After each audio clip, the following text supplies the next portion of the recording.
Salam, əziz və dəyərli həmkarlar. Sizin metodistiniz olaraq bugün bu xüsusi izahlı təqdimatda məktəbdaxili qiymətləndirmənin əsl pedaqoji mahiyyətini sizinlə birlikdə müzakirə edəcəyəm. Gəlin birbaşa mətləbə keçək. Hər gün sinifdə tətbiq etdiyimiz bu mexanizm əslində nə qədər güclü bir alətdir? Gəlin bunu birlikdə kəşf edək. Öz aramızda çox vaxt qiymətləndirmə dedikdə ağlımıza ancaq tədrisin sonunda jurnala qırmızı qələmlə yazılan o rəqəmlər gəlir. Elə deyilmi? Lakin mən sizi bu köhnə təfəkkürdən bir yolluq uzaqlaşmağa çağırıram.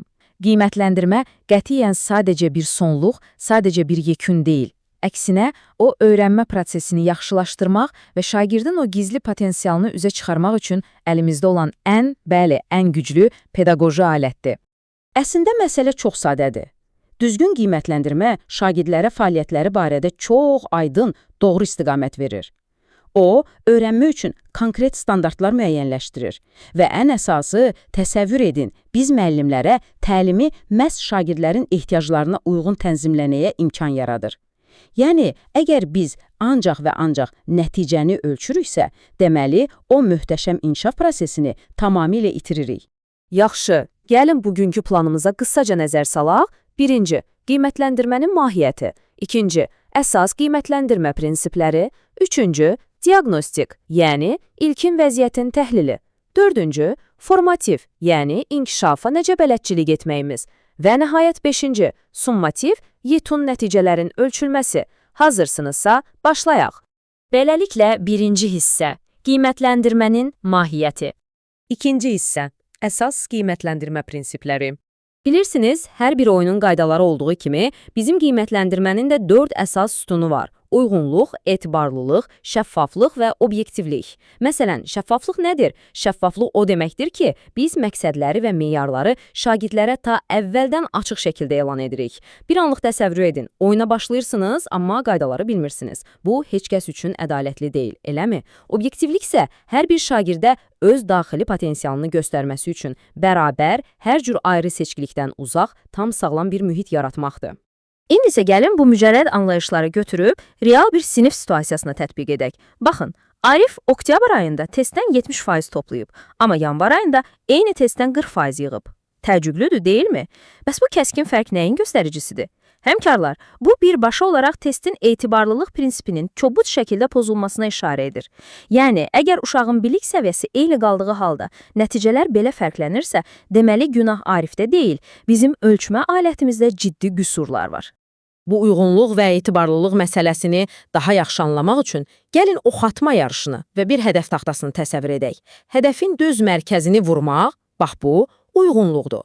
Yəni, ölçmək istədiyimiz o standartı, dərsimizin məqsədini tam olaraq əhatə etmək.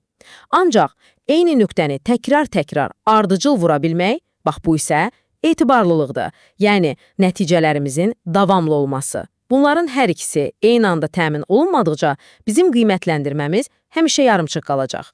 3-cü hissə, diaqnostik, yəni ilkin vəziyyət. Əziz həmkarlar, burada bir metodist olaraq sizə çox vacib bir məqamı xatırlatmaq istəyirəm. Diaqnostik qiymətləndirmə qətiyyən şagirdə jurnala rəsmi qiymət yazmaq üçün nəzərdə tutulmayıb. Qətiyyən. Bu, yeni dərs ilinin, yeni yarım ilin və ya tamam yeni bir mövzunun əvvəlində bizim dərsi necə quracağımızı, diferensial təlimi necə planlaşdıracağımızı göstərən ən vacib bələdçimizdir. Biz sadəcə özümüzə 2 sual veririk. Şagird hazırda haradadır və biz işə nədən başlamalıyıq? 4-cü hissə, formativ, yəni inkişafa bələdçilik. Gəldiyi ən maraqlı hissəyə. Formativ qiymətləndirmə əslində biz pedaqoqların kompasından başqa bir şey deyil. Bu kompas dərsimizin hər anında bizə 3 fundamental sualın cavabını verir. Şagird hazırda haradadır? Bizim əsas hədəfimiz nədir? Və ən əsası, biz o hədəfə necə çatacaq? Burada sirr ondadır ki, biz şagirdə sadəcə etdiyi səhvi, yəni keçmişi xatırlatmırıq. Biz ona gələcəyə yönəlik, inkişaf etdirici, çox effektiv və konstruktiv rəy veririk. Metodist çantamızı açsaq, içində necə zəngin alətlər olduğunu görərik. İnanın ki, siz hər gün, hər dərs eyni metodu tətbiq etməyə qətiyyən məcbur deyilsiniz. Sinfin o enerjisini, dinamikasını qorumaq üçün bu alətləri cəsarətlə qarışdırın. Məsələn, dərsin düz sonunda bir çıxış bileti və ya 3-2-1 metodu işlədərək şagirdlərin o gün nəyi mənimsədiyini anında öyrənə bilərsiniz. Həm də bilirsiniz bu nəyə xeyirdir. Bu, arxa partada sakitcə gizlənməyə çalışan o utancaq şagirdləri dərsə cəlb etmək üçün sözün əsl mənasında əla üsuldur. Bu bizə mükəmməl çeviklik verir.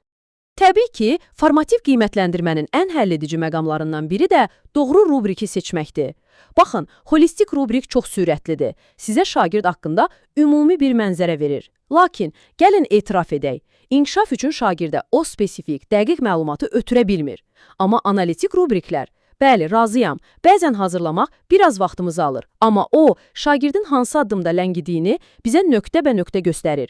Əsl rəy və inkişaf mənbəyi məhz elə budur. 5-ci hissə, summativ, yəni nəticələrin ölçülməsi. Və nəhayət gəlib çatdıq summativ qiymətləndirməyə. Bu, rəsmi qiymətləndirməmizin baş tutduğu, jurnalda o qeydlərin edildiyi andır.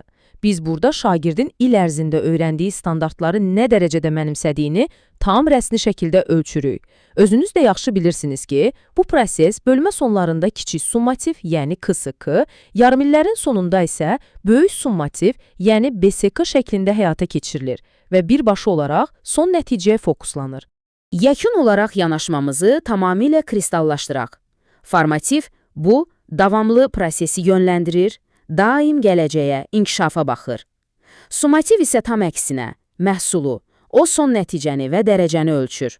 Bilirsiniz, ən gözəli nədir? Əgər siz il boyu formativ qiymətləndirməni sağlam, düzgün qurmusunuzsa, inanın ki, summativ nəticələr sizin üçün əsla sürpriz olmayacaq. Summativ, sadəcə olaraq sizin il boyu zəhmətlə qurduğunuz o möhtəşəm binanın son təhvil təslim aktıdır. Dəyərli həmkarlar, bu izahlı təqdimatımızın lap sonunda mən sizi çox dərin, düşündürücü bir sualla baş-başa buraxmaq istəyirəm. Sizin dərslərinizdəki qiymətləndirmə sadəcə son nəticəni ölçür, yoxsa şagirdlərinizin o gözəl inkişafına bələdçilik edir? Öz təcrübənizə bir anlıq nəzər salın. Unutmayaq ki, bizim əsas məqsədimiz heç vaxt şagirdləri qiymətlə qorxutmaq və ya onları etiketləmək deyil. Bizim məqsədimiz tətbiq etdiyimiz bu vasitələrlə onları daha böyük uğurlara çatdırmaq, onlara yol göstərməkdir.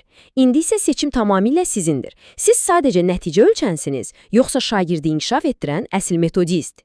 Bizi dinlədiyiniz üçün təşəkkür edirəm. Bütün pedaqoji fəaliyyətinizdə və tədrisinizdə sizə bol uğurlar arzulayıram.